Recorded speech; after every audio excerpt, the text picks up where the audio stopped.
नमस्कार, अपना उत्तराखंड में आप सभी का स्वागत है। मैं हूं नीलू। करते हैं खबरों की शुरुआत और बड़ी खबर के साथ बुलेटिन की शुरुआत। केंद्र सरकार की चारधाम परियोजना को सुप्रीम कोर्ट की हरी झंडी मिल गई है। सुप्रीम कोर्ट ने ऑल वेदर रोड परियोजना में सड़क की चौड़ाई बढ़ाने की इजाजत दे दी है और इसके साथ ही डबल लेन हाईवे बनाने का रास्ता साफ हो गया है। रक्षा मंत्रालय का कहना था कि इस सड़क के निर्माण से भारत की फौज को सीमा तक टैंक और हथियारों के साथ पहुंचने में काफी आसानी होगी और पर्वतीय क्षेत्र में कनेक्टिविटी भी बढ़ेगी। आपको बता दें कि एक एनजीओ ने सड़क को 10 मीटर तक चौड़ा कर डबल लेन बनाने को चुनौती दी थी सुप्रीम कोर्ट में और सुप्रीम कोर्ट ने देश की रक्षा जरूरतों के आधार पर सरकार की अधिसूचना को सही ठहराया। लेकिन पर्यावरण से जुड़ी चिंताओं पर नजर रखने के लिए पूर्व जस्टिस ए.के. सीकरी की अध्यक्षता में कमेटी का गठन किया है।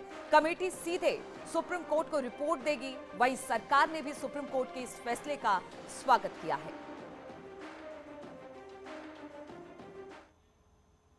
सुप्रीम कोर्ट ने केंद्र सरकार की चारधाम परियोजना को हरी झंडी दे दी है। दरअसल सुप्रीम कोर्ट ने ऑल वेदर रोड की जो परियोजना थी उसके चौड़ाई को बढ़ाने को लेकर सुप्रीम कोर्ट ने आज एक बड़ा फैसला सुनाया। हालांकि सुप्रीम कोर्ट ने अपने फैसले में यह भी कहा कि अदालत सुरक्षा के संसाधनों की मानक को तय नहीं कर सकती है। दरअसल सुप्रीम कोर्ट में एक अर्जी दाखिल करके यह कहा गया था कि उत्तराखंड की जो चारधाम परियोजना है उस परियोजना से पर्यावरण को नुकसान पहुंचाया जा रहा है। लेकिन केंद्र सरकार ने सुप्रीम कोर्ट में यह कहा कि सीमा की सुरक्षा के मद्देनजर सड़कों की चौड़ाई बढ़ाना बेहद आवश्यक है। हालांकि मामले की सुनवाई के दौरान सुप्रीम कोर्ट ने आज बड़ा फैसला सुनाते हुए चारधाम प्रोजेक्ट को लेकर बनाई जा रही ऑल वेदर रोड को हरी झंडी दे दी है। यानी कि अब यह साफ है कि आने वाले दिनों में गंगोत्री, यमुनोत्री, इन तमाम जगहों पर जो केंद्र सरकार की चारधाम की परियोजना को लेकर सड़क बनाई जा रही है वो अब और तेजी से आगे बढ़ेगी। कैमरामैन जगदीश गौतम के साथ सुशील पांडे, न्यूज़ 18। जिस नियत से इन सड़कों की स्वीकृति दी गई थी कि हमारी सीमाओं से सड़कें जुड़े और उनसे आने जाने की सुविधाएं मिले, ताकि इस अवस्थापना सुविधाओं के माध्यम से एक तरफ वहाँ पे रोजगार भी उपलब्ध हो, जिसका मुख्य कारण ये था कि रोजगार उपलब्ध संभावनाएं बनेंगी तो माइग्रेशन रुकेगा। और उत्तर प्रदेश से खबर लेते हैं, जहां पर वाराणसी के बरेका गेस्ट हाउस में प्रधानमंत्री मोदी मुख्यमंत्रियों की बैठक लगातार जारी है। 12 राज्यों के मुख्यमंत्रियों को प्रधानमंत्री मोदी विकास का मंत्र दे रहे हैं। करीब सुबह 10 बजे से बरेका के प्रशासनिक भवन में बैठक शुरू हुई, जो करीब 2:45 तक चलेगी। बैठक में उत्तराखंड के मुख्यमंत्री पुष्कर धामी भी मौजूद है, तो इस वक्त भी बैठक जारी है और यहां से गुड गवर्नेंस की बात प्रधानमंत्री करेंगे और जिस विकास की बात करेंगे उसका भी एक एजेंडा तय होगा कि जनता के बीच में किन किन एजेंडों के साथ जाना है इस विधानसभा चुनाव में। तो बरेका गेस्ट हाउस में प्रधानमंत्री मोदी मुख्यमंत्रियों की बैठक लगातार जारी है। 12 राज्यों के मुख्यमंत्रियों को प्रधानमंत्री मोदी विकास का मंत्र दे रहे हैं। करीब सुबह 10 बजे बरेका के प्रशासनिक भवन में बैठक की शुरुआत हुई, जो बताया जा रहा है कि करीब 2:45 तक चलेगी। बैठक में उत्तराखंड के सीएम पुष्कर धामी भी मौजूद हैं। और किन मुद्दों पर महामंथन हो रहा है उसको भी हम आपको बताते चले। गुड गवर्नेंस को लेकर चर्चा, कामकाज की रिपोर्ट लेंगे प्रधानमंत्री मोदी। सभी मुख्यमंत्री अपना अपना प्रेजेंटेशन देने वाले हैं कि किस तरह का कामकाज राज्यों में किया जा रहा है। इसके अलावा चुनावी राज्यों को लेकर मंथन होगा। सीएम योगी को सबसे ज्यादा समय दिया गया है। सीएम धामी के साथ भी लंबी चर्चा। करीब 5 घंटे प्रधानमंत्री मोदी की बैठक होने वाली है।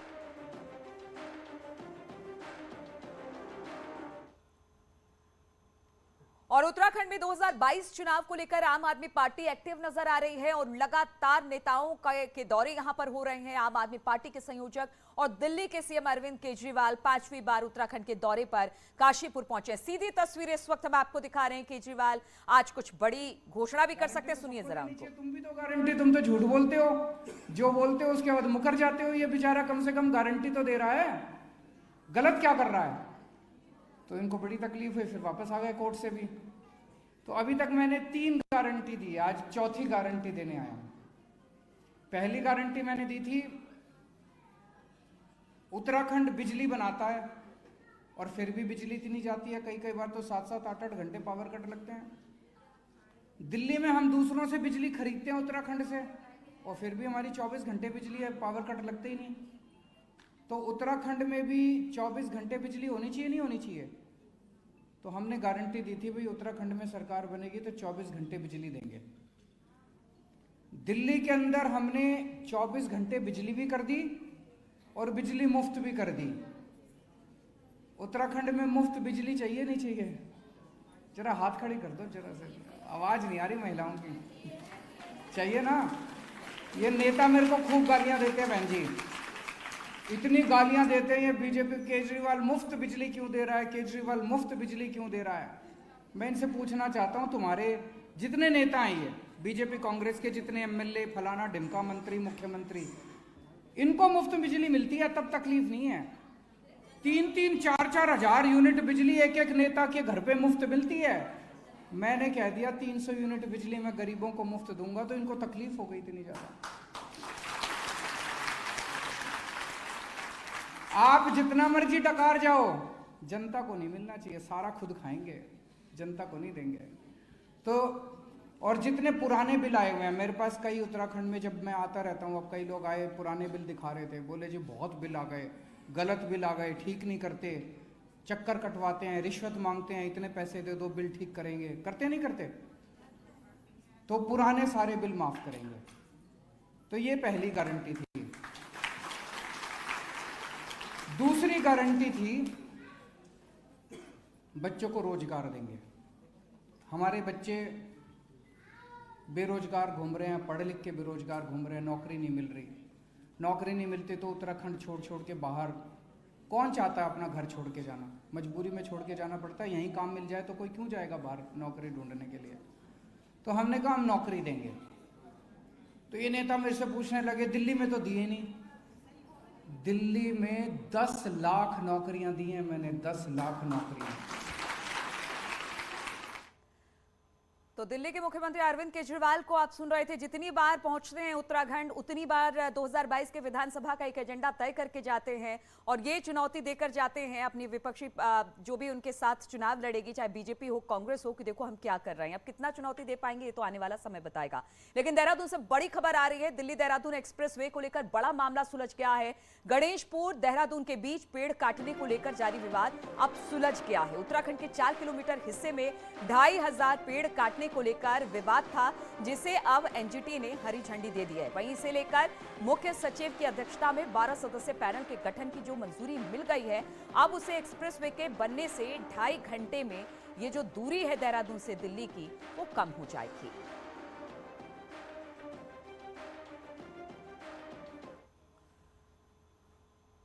और देहरादून से खबर है, करीब 3 महीने पहले न्यूज 18 को दिए एक्सक्लूसिव इंटरव्यू में अपने 4.5 साल के कार्यकाल को अपने सियासी जीवन का सबसे निराशाजनक कार्यकाल बताने वाले कैबिनेट मंत्री हरक सिंह रावत के सुर अब बदल गए हैं। हरक रावत ने धामी सरकार के कार्यकाल की तारीफ करते हुए कहा कि उन्हें सबका सहयोग मिला तो काम भी स्पीड से हुआ है। लालढांग, चिल्लरखाल, मोटर मार्ग, पाखरो, टाइगर सफारी जैसे मेरे क्षेत्र के महत्वपूर्ण मांगों पर इन 4 महीनों में काम हुआ है और लगातार मैं इस पर काम कर रहा हूं। पाखरो टाइगर सफारी भी हमारी, वैसे तो वो काम अभी बहुत लंबा काम है, लेकिन हम शुरुआत कर लेंगे उसके भी। तो मैं सोचता हूँ कि ये जब मैंने इंटरव्यू दिया था उस दिन वो इंटरव्यू भी सही था, और आज हम इन 4 महीनों में हमने स्पीड और तेज की है।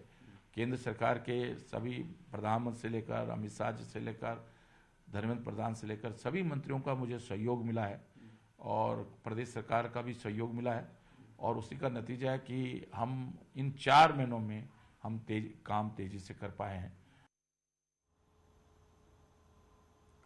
और नैनीताल में बीजेपी विधायक संजीव आर्य के पार्टी छोड़कर चले जाने के बाद यहां पर बीजेपी के सामने अजीब सा संकट खड़ा हो गया है। आखिर क्या है ये संकट, जरा देखिए इस रिपोर्ट में। कुछ दिनों पहले तक बीजेपी सरकार में कैबिनेट मंत्री रहे यशपाल आर्य अब अपने नैनीताल से विधायक बेटे संजीव आर्य समेत कांग्रेस का झंडा थाम चुके हैं। ऐसे में बीजेपी के सामने नैनीताल में चुनौती कैंडिडेट सिलेक्शन को लेकर है। दरअसल पार्टी को ऐसे चेहरे की तलाश है जो कांग्रेस को धूल चटा सके। हालांकि लंबे समय से बीजेपी से जुड़े और हल्द्वानी के बड़े बिजनेसमैन मोहन पाल और बीजेपी के पूर्व जिला अध्यक्ष दिनेश आर्य टिकट की रेस में शामिल हैं। जनता पार्टी मैं कार्यकर्ताओं के लंबी श्रृंखला के साथ साथ मैं स्वयं उस विधानसभा क्षेत्र का दावेदार हूं और लगातार क्षेत्र में चाहे आपदा रही हो, चाहे आपदा से पूर्व या आपदा के बाद हो, लगातार जनता के बीच में जाना आना हुआ है, कार्यकर्ताओं के बीच में आना जाना हुआ है। भारतीय जनता पार्टी के दृष्टि से नैनीताल मजबूत सीटों में गिनी जा सकती है। नरेंद्र मोदी जी के आशीर्वाद से और क्षेत्र की जनता के आशीर्वाद से अगर मुझे ये चुनाव लड़ने का मौका मिलता है तो निश्चित तौर पे जीत करके दिखाऊंगा। और आप घर घर गांव-गांव का जो कार्यक्रम है उसमें जा रहा हूँ, जन सेवा में लगा हूँ। जनता मुझे जानती है और मैं जनता को जानता हूँ। दूसरी तरफ संजीव आर्य के कांग्रेस में शामिल होने के बाद वहां भी खलबली है। कांग्रेस के दूसरे दावेदार अभी से बीजेपी की तरफ ताकने लगे हैं और खुलेआम अपनी इच्छा जाहिर कर रहे हैं। और हर एक सीट का महत्व है। पूर्ण बहुमत तभी आएगा जब विनिंग कैंडिडेट को आप टिकट दोगे। इस समय हेमारिया की हवा है, अगर हाईकमान इसमें गलत करता है तो ये तो बहुत गलत बात है। आप सर्वे आपने करा ली है, सब जनता हेमारिया बोल रही है, विधायक तो मैंने बनना ही है। अगर कांग्रेस पार्टी टिकट नहीं देती है तो मेरा बीजेपी में भी दरवाजे खुले, मैं अपने घर वापसी करूँगा और विनिंग कैंडिडेट हूँ, वहाँ से भी विधायक बनूंगा। हर कोई अपना भला चाह रहा है। इससे पहले भी जो लोगों ने पार्टियां चेंज करी, अपना हित देखा। कांग्रेस का हित किसी ने नहीं देखा, मैंने कांग्रेस का हित देखा। मैं कांग्रेस के साथ खड़ी रही, मैंने अपना पर्सनल हित बिल्कुल नहीं देखा। लेकिन आज सोचने के लिए मजबूर किया जा रहा है कि हमारी क्या भूमिका है। दरअसल बीजेपी बड़े अरमानों के साथ यशपाल के साथ उनके बेटे संजीव को 2017 में पार्टी में लेकर आई थी। बीजेपी को उम्मीद थी कि यशपाल के सहारे बेटे संजीव नैनीताल में उनकी नैया पार लगाएंगे। लेकिन 2022 चुनाव से ठीक पहले यशपाल पार्टी को गच्चा दे गए और बीजेपी के सामने एससी रिजर्व सीट पर अचानक लीडरशिप का संकट खड़ा हो गया। हल्द्वानी से न्यूज़ 18 के लिए शैलेंद्र नेगी की रिपोर्ट। और रुकते हैं यहाँ पर छोटे से ब्रेक के लिए, फौरन लौटेंगे।